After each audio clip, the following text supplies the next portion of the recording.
Hello friends, welcome to my YouTube channel. मुझे आपण सहित कड़ाई पनीर शेयर करुँचे। देखो मुझे जोटा करके जाऊँगी से प्रोसेस आपण सहित शेयर करुँचे। ये देखो मु मसला कड़ाई पनीर पियाज नहीं, पियाज रसुण अदा टमाटो दुटा को मुझे भल भाव भाजी देती। टमाटो टी सफ्ट है ग्राइंडिंग करदेली। ये देखो पनीर की टिके तेल भाजी दूची। पनीर की टिके फ्राए करदेवे, जस्ट टिके गोल्डन ब्राउन है पर्यंत, टिके गोल्डन कलर है पर्यंत टिके फ्राए करदेवे। आपण मैंने जदि मो चैनल नुआ ताहले चैनल को लाइक शेयर सब्सक्राइब कर दिंतु। आ मते आगु को जीवा को सपोर्ट करंतु प्लीज। आप मो चैनल को सब्सक्राइब करदेवे। देखंतु पनीरटा हो आसलाणी आ गोटे गोटे अच्छी पनीरटा टिके गोल्डन कलर है पर्यंत आम भल भाव भाजीदबा। तापर गोल्डन कलर हो गले आ गोटे प्लेट को आम काढ़ीदबा। ये देखो मुझे गोटे प्लेट को सब पनीर काढ़ी देती। देखो पनीर कलरटा केते बढ़िया आसी। ये से पैन में मुझे तेल पकई देती। तेल टिके गरम हो आसला पर आम जो पियाज कैप्सिकम को कड़ाई पनीर रे एमती खंड खंड करके काटी देते। पियाज कैप्सिकम टिके पड़े भल लगे। ये पियाज और कैप्सिकम को टिके भाजी देवे कड़ाई रे। सेटा टिके हे आसले ताको आ गोटे प्लेट को काढ़ीदेवे।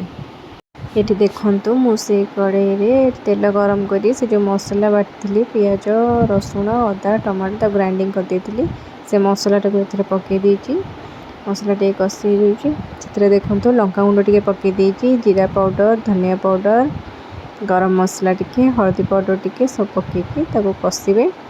एटी मो जीरा पाउडर धनिया पाउडर यूज कर देती। आपन चाहिए गोटे पैन रे गोटा जीरा धनिया गोलमरिच तेजपत्र भाजिक भी ग्राइंडिंग करें। कड़ाई मसला करें जोटा कहते कड़ाई मसलाटा मुझे करनी जेहेतु मु जीरा पाउडर धनिया पाउडर पकई देकी।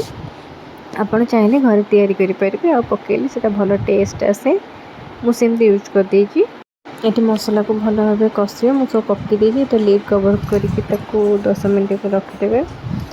से मसलाटा कषि आसो। देखो ये मसलाटा कषि से आलू दुटा पकई सीझा आलू दुटा काटिक पकई देती। ये आलू आपण मैंने चाहिए पकई पारे न चाहिए पकई पारे। मो आलू ए पड़ा कथा ना जेहेतु आम फैमिली बड़ फैमिली जेहेतु आलू टिके से खाती बोली मुझे पकई देती। आलू पकईबे जदि आपण मैंने न चाहते आलू भी पकई पारे स्किप करदेवे।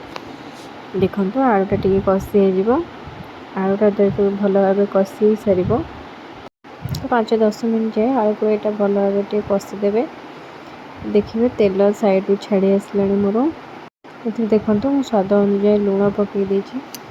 मुझे लुण मसला पकई नी मुझे पकई दूसरी लुण। आप चाहिए मसला भी पकई पारे लुण पकईले से जानीपर। ये देखो यहाँ को भल भाव कषिदेवे। मुझे पानी दे देती जेहेतु टे लगे काले मुझे पानी अल्प पानी देवे। अल्प पानी देके यहाँ को भल भाव कषिबे। ठीक हो गला पर देखो मुझे पियाज और कैप्सिकम को जो भाजी थी से एथर पकई देती। यहाँ मुझे शूटिंग करा भूल लगे। देखो पकई ये देखो मु दही 2 चामच नहीं मु मेजरमेंट किसी कहूनी आपण हिसाब से आप पनीर नहीं से हिसाब से आप पकईबे। मुझे 2 चामच पकई देती दही पकई देती। दहीटा मसला ही पकानी मुझे आलू पकईला मुझे दहीटा पकईली कि आप मसला कषिले से भल टेस्ट आसो। आप मसला कषिदेवे कैप्सिकम पियाज पकईवा पूर्व मुझे पकई देती दही। देखो 2 टेबल स्पून पकई मत लगे आउ टे पड़ो बोली आ गोटे चामच पकई देती। देखो से भल भाव कषिबे मसलाटा को। मसलाटा कषिले ही तार टेस्ट आसो आप कड़ाई पनीर। तापर पियाज कैप्सिकम पकड़ा। एवं देखो मु पनीर सब पकई दूची जो भाजिक रखी जो पनीरटा से पकाऊे। आपन पनीर को भल भाव पकई जीक थी पकईकी भल भाव कषिदेवे। देखो भल भाव कषि पनीर भल भाव कषि देती।